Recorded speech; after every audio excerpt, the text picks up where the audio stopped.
বুবলিকে শাকিব খানের জীবন থেকে সরানোর জন্য প্রয়োজনে শাকিব খানকে তৃতীয় বিয়ে করাতেও প্রস্তুত অপু বিশ্বাস। বুবলির সাম্প্রতিক সময়ের কিছু কথাতে অপু বিশ্বাসের রাগটা সবার কাছেই দৃশ্যমান হয়ে গিয়েছে। বুবলি শুধুমাত্র বলেছিল শাকিব খান আর বুবলি যখন কোয়ালিটি টাইম স্পেন্ড করছে তখন অপু বিশ্বাস গিয়ে হাজির হয়েছে, আর এতেই জ্বলে উঠলেন অপু বিশ্বাস। বুবলির ছোট্ট একটা কথার প্রেক্ষিতে অপু বিশ্বাস বিশাল কথা শুনিয়ে দিলেন পুরো নেট দুনিয়ার লোকদেরকে। কথায় কথায় অপু বিশ্বাস বুঝিয়ে দিলেন তার জায়গা শাকিব খানের অন্দরমহলে, তার মা আর বোনদের সাথে, আর বুবলির জায়গা শাকিব খানের অফিস পর্যন্ত।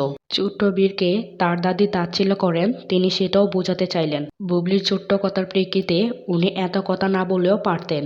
বাংলাদেশের সমস্ত নিউজ পোর্টাল শাকিব খানের যে তৃতীয় বিয়ের নিউজ ছড়াচ্ছেন, এখানেও তারা সবাই বুবলিকে দোষারোপ করছেন। সেই সাথে নিউজের শিরোনাম দিচ্ছেন বুবলির এরকম বেফাঁস কথাবার্তার জন্যই শাকিব খানের এরকম সিদ্ধান্ত নিয়েছেন।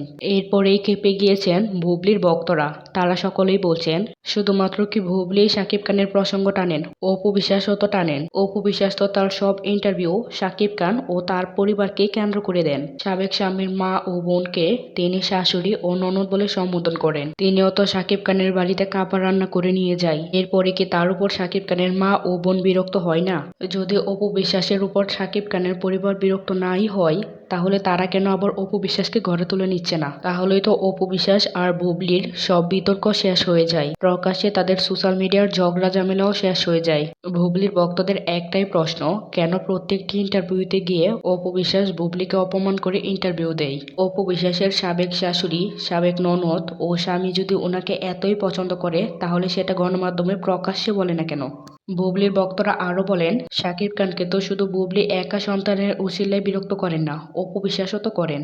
জয়কে নিয়ে তো অপু বিশ্বাস প্রায় সময় শাকিব খানের কাছে যান, আমেরিকাতেও তো ঘুরে আসলো, পুরো নেট দুনিয়ার মানুষ সেটা দেখলো। তাহলে শুধুমাত্র সবকিছুতে বুবলির কেন দোষ হবে? শাকিব খান আর বুবলির বিয়ে যদি নাই হয়, তাহলে শাকিব খান কেন সেটা প্রকাশ্যে বলেন না? কেন পুরো বাংলাদেশের কাছে নিজের সন্তানের মাকে অপমান করছেন, কথা শোনাচ্ছেন? সব দোষ আসলে অপু বিশ্বাসের একার না, অনেক বড় শক্তি বুবলির বিরুদ্ধে কাজ করছে। তাই বুবলি যাই করেন, যা পড়েন এবং বলেন, সবকিছু নিয়েই সমালোচনা একটু বেশিই হয়। বুবলির উচিত এসব সমালোচনাকে কান না দিয়ে আরো বেশি বেশি করে কাজ করা। সন্তান জন্মের পর বুবলি তার ফিটনেস আগের মতোই ধরে রেখেছেন, ওনার উচিত বেশি বেশি করে কাজ করা। ওনার এখন অনেক সময়, যত বেশি কাজ করবে তত বেশি নাম কামাতে পারবে। মানুষের কথা শুনে সময় নষ্ট করা একদমই উচিত না বুবলির। দিন শেষে মানুষ সফল মানুষের পিছনেই থাকে, এটা বুবলির স্পষ্টভাবে বুঝতে হবে। সবকিছু বাদ দিয়ে এখন শুধুমাত্র কাজে ফোকাস করতে হবে। উনি একমাত্র তার কাজ দিয়েই সব সমালোচনাকে দূর করতে পারবে।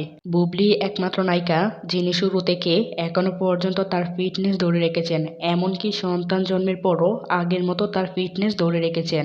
বুবলি সেই নায়িকা যিনি তার প্রথম সিনেমা দিয়েই সেরা নবাগত প্রথম আলোর পুরস্কার পেয়েছিলেন। বুবলির সর্বশেষ মুক্তিপ্রাপ্ত সিনেমা দেয়ালের দেশ দিয়ে দর্শক মহলে সাড়া ফেলতে পেরেছেন। বুবলির কাজ দিয়ে এতটাই প্রশংসিত হন যে সাধারণ মানুষ থেকে সহশিল্পীরা সকলেই বুবলির প্রশংসায় পঞ্চমুখ থাকেন। নায়িকা তো আসলে এমনই হওয়া উচিত। শুরু থেকে শবনম বুবলির সাথে যতই ষড়যন্ত্র হোক না কেন, তিনি সামনে এগিয়ে যাচ্ছেন শুধুমাত্র তার অভিনয় দক্ষতা দেখিয়ে। বুবলির অভিনয় দক্ষতা নিয়ে নতুন করে আসলে কিছুই বলার নেই। আপাতত বুবলির দর্শকরা অপেক্ষা করছেন তার জঙ্গলি সিনেমার দেখার জন্য। দর্শক, বুবলিকে আপনাদের কাছে কেমন লাগে, বুবলির অভিনয় আপনাদের কাছে কেমন লাগে, তা অবশ্যই কমেন্ট করে জানাতে ভুলবেন না।